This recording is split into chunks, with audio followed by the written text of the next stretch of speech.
আব্বা, তোমার মেয়েরা শ্রাবণীকে মেরে বের করে দিয়েছে। আর তোমার মেয়েটাকে কিছু বলোনি? কি বলবো বল, আমি এত করে ব্যাগত্ব করলো, বৌমাকে মারো না, তাও আমার কোনো কথা শুনলো না। বৌমাকে মারতে বাড়ি থেকে বের করে দিল। ঠিক আছে আব্বা, তোমাকে কিছু করতে হবে না। আজ আমি ওটাকে বাড়ি থেকে বের করে দেবো, দেখি কি আটকায়। সস্তা নাকি বাড়ি থেকে বের করে দিবি?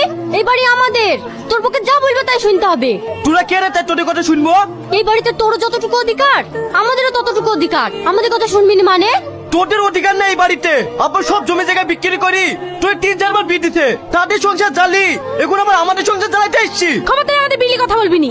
আমরা 3 বার কেন 10 বার বিয়ে করতে পারি, তুই বলার কে? ঠিক আছে, তোদের ব্যাপারে যখন আমার বলার কোনো অধিকারই নাই, তখন আমি আর এই বাড়িতেই থাকবো না। এই চলো। হে বাবু, তুই কোথায় যাচ্ছিস? তুই আমাদের একমাত্র ছেলে, তোকে ছেড়ে আমরা থাকতে পারবো না। তুই আমাদের কলকালিকা যাইছি মতো যাইছি।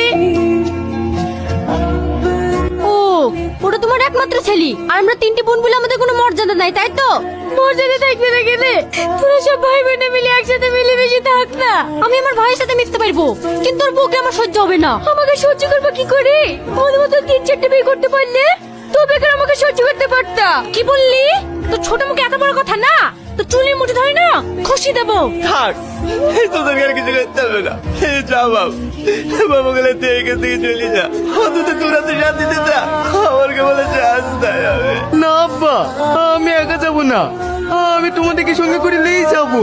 না বাপ, তোরা যা, আমি যাবো না। এই দেখো দেখো, কে তোমাকে ফোন করেছে? হ্যালো, হ্যাঁ এত বড় দুর্ঘটনা ঘটে গেছে।